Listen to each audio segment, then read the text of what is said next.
sold out. I was always into that weird psychedelic Fantasia started it all. Fantasia is a really good one. Like, dude, yeah. Watching The Wizard of Oz with Pink Floyd. Dark Side of the Moon. I used to do as a teenager. I used to do that, dude. I used to take VH. I used to tell Wes I used to take VHS tapes and run different audio into it. So I would dub. I would make my own music videos and shit before there was the internet. So, like, you know how it's easy to put a fucking music to GIF now? Yeah. I used to do that with VHS tapes too. Nice. And CD players like Walkmans and shit. So I've always been interested in doing that. So that's where I guess that's where I see myself, is slowly working locally, doing local talent, and then trying to blow up on that, and then slowly working with music composers for whether it's commercials, internet shit, DVD menus, pornography, anything, dude. I want my music out there on a skate video if I can, on a fucking low budget horror snuff film. If you guys got a snuff film, I'll make you a soundtrack for that shit. I don't mind. Hey, you guys asked me for an interview. No, that's good. That's good, bro. Hey, we don't want you to be anything less but you. That's me. So you keep talking about... Is it a joke? I don't know. I do watch Silence of the Lambs a lot. So if we're talking about being local and local music, what do you feel it is about yourself that represents, I guess, a San Diegan sound?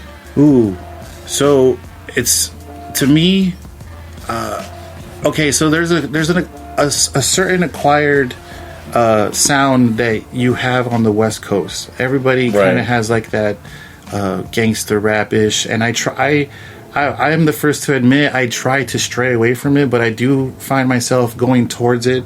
But as far as like the San Diego sound, for me, I try to incorporate San Diego samples. It's so funny, dude. Today I was watching Jurassic World. I just bought that over the weekend on VHS, and they give San Diego a shout out in the movie. They say San Diego like 3 times. Something about the Chargers and something about he's like the zoo. So I'm going to more now to incorporate more of the San Diego shout out in my samples and stuff, but the actual sound, I can't answer that, man. I try to keep it differently on every track that I'm trying to do. I try to keep it different as far as like the samples that I use. I'm not saying I don't sound like anybody else here, but I try not to sound like them. So I don't know if the San Diego sound would fit into mine. You know what I'm saying? I still represent South Bay, Chula Vista. Like, I still tell people, hey, I'm San Diegan for life. Yeah, that's me. But it's hard for me to incorporate. Like, if you hear my music, I don't know if you would be like, oh, that fool's from San Diego, or even from California. I would say it's like more like it reminds me a lot of like the old school Big L or Wu-Tang stuff. Like, are you guys into like Flying Lotus from like LA, or like Brain Feeder, or like Low End Theory stuff? Because a lot of people tell me that it sounds like the LA stuff that's happening, like it was happening in like 2015, 2018, like not that long ago. But I try to incorporate as many different sounds and samples. So I guess it's hard for me to mold a San Diego sound more than anything. From hearing a bunch of the stuff that I've heard from you, I would say it nails it pretty spot on. Just because San Diego seems to have, at least when it comes to hip hop, like there's definitely like this like gangster rap Little Brother vibe that they pick up from like LA and wherever else. But soulful. It always feels like if you took that old G-Funk kind of stereotype, and then for whatever reason you just mixed it with like, I don't know, hippie drugs that are down here. I think San Diego's a lot more psychedelic than a lot of people like to give it credit for, especially with like places like OB and things like that. And you kind of walk around and see the vibe, and it kind of feels like that. It kind of feels very surf cholo. It feels very you're right, dude. It's funny because I do work with an artist. His name is Tallcan. Shout out to Tallcan 420. Hey, That fool is fucking amazing. Shout out to the homie.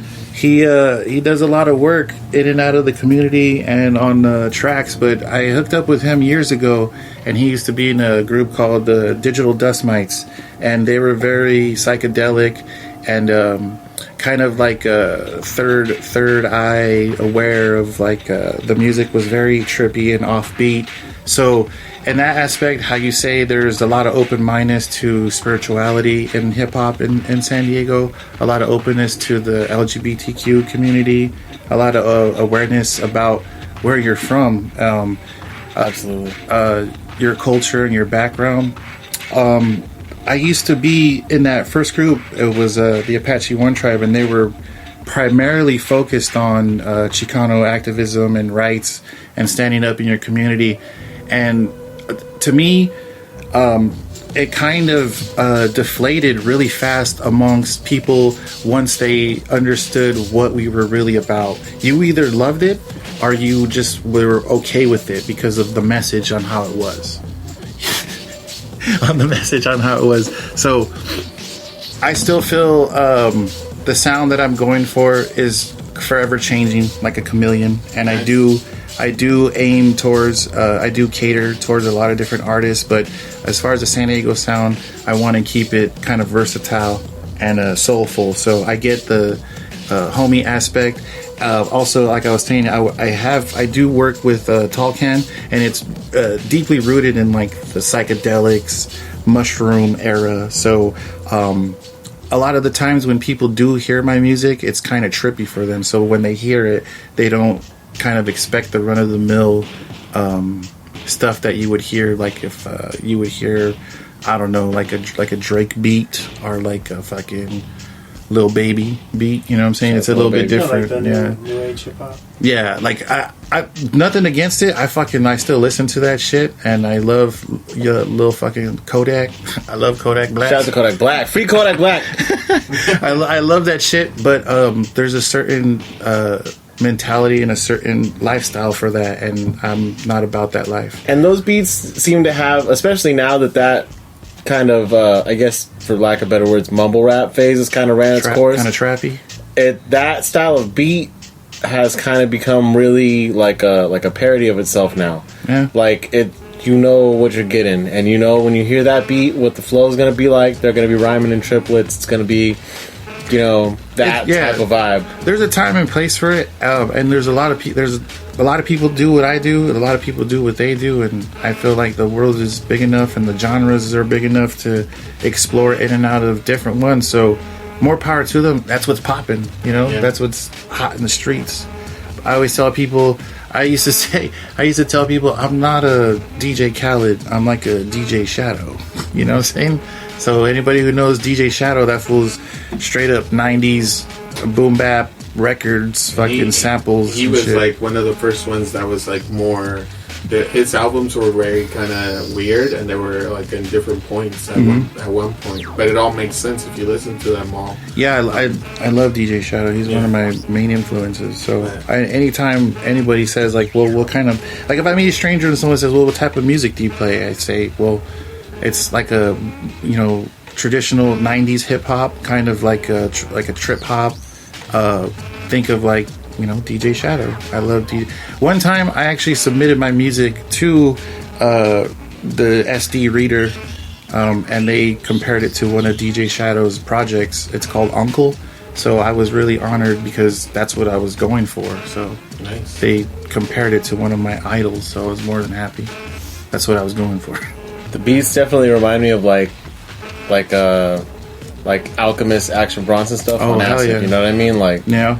lots of funny samples, lots of stuff that you probably wouldn't have thought to make a hip hop beat out of, but just it rocks. Like, it's just like, for a while when I even before I got the SP, I tried to make like at least one or two beats a day, even if they're trash, just to keep yourself going, because you never know. I just try to challenge myself with different samples. That's why I come up with such random shit. Shout out to my cousin DJ Oneris, aka Tiny, aka fucking the Baptist. The Baptist, baby. Fucking Baptist. I'll bless your bitch ass. That fool, he taught me a lot of different ways to sample different things off of like YouTube and shit, but mainly this dude would go around and walk downtown and sample like fucking trumpet players and like random people. That's tough. Like talking and shit. So before I got the SP, I would take samples from our like the phone and shit of people, you know, street performers. And I have a couple beats, you know, older beats that I would do that. And I just took that mentality, like that guerrilla mentality of jacking beats, you know, like, you know, jacking beats on anything, whether it's movies, IG stories, fucking CDs, 8-tracks, vinyl, anything, dude. If you have something that can be audioized into my SP, I'll fucking try to do it. I'm telling you, the Taco Bell beat the other day, I was really sitting there trying to be like, what movie do I fucking know this from? And it wasn't. It's just this fool sampling homies and shit. Like, that's amazing to me still. Funny, like, fucking, so, if anybody doesn't know, I basically took somebody talking shit on an IG story and used it as the intro and made a beat for it. And these local MC artists, shout out to Nemi, Indian K, and Dovey, aka Dovey Ditka, Scrooge McDove. I made the beat for them and it turned into something like serious. Like they recorded it in the studio, and it was, to me, it was just something that I was making an exercise on. I try to have a breakfast jam and just try to do a fucking song a day, maybe 2 or 3 songs a day, and that was one of them. And they took off with it and they made it into an actual song. It's called fucking Cuatro Shells. It's supposed to be coming out today, Taco Tuesday. They were hyping it up for it to come out October 4th, which was National Taco Day, which was on Sunday, with complications on getting the carne asada ready. And fucking today the order came in and they're supposed to be laying it down. So I should be getting a notification pretty soon. By the time this comes out, you can look this fool up, Admiral Atlas, on Instagram, and I'm sure the song will be hot and ready for your bitch ass. You can Google your boy. Google Admiral Atlas, and I'm pretty sure I'll come up. It's weird. Ever since I signed up for DistroKid, when you sign up for DistroKid, they put your shit out there, dude. Like, they have bots that put your shit out there. They have all kinds of shit. I'm on, like, Spotify, SoundCloud, YouTube. And I used, I think, one of your older beats for one of my photos, and I think it came out really good. Yeah, it's cool because when you do sign up for DistroKid, you can have all your music on Instagram. So if you post a story, you can find, just type in Admiral Atlas, and I have like 3 albums of just, you know, tracks on there for background music for trip hop. Oh shit, you on Instagram now? You official now, boy? That's official. Like, they send me emails and everything when people fucking download them and shit. I can make a video of me drinking cranberry juice on a skateboard listening to your shit. I can even make you a custom song, you know what I'm saying? I'll put my Venmo in there.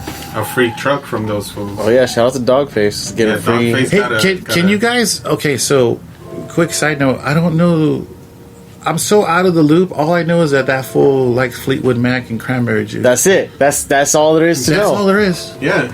So this fool is like, I did that when I was 12, bro. Exactly. It's relatable. Ah, man, it's relatable. He's a TikToker, and he was like, is that the Cholo dancing next to the? Is that him too? Yeah, he's all the same guy. It's the same guy? Yeah. He's just like, oh man, super eclectic music taste. Yeah, people love that shit. And that fool is just where's he from? He's from Ohio. Is he? Yeah, he's like half Native American, half Mexican. Oh shit! I don't know all that. I mean, it looks like he's been living in the middle of fucking nowhere. So hey, what's round on the outside but high in the middle? Hey, Ohio. Oh. I'll be here all night. Tip your bartender. All right, Dad. So you have some of your music with you today. I do. So, do you want to give the audience a little sample of some stuff that you have, or? Sure. So basically, I got the SP. I want to say like 6 months ago now, and I made ferocious amount. Yeah, collectively, probably like 60 songs within. So probably 10 songs a month, maybe. Nice. Collectively. 6 months? Are you sure? How long has it been? When'd you get it? I don't know, It's man. not. It couldn't have been 6 months. It's been like we've been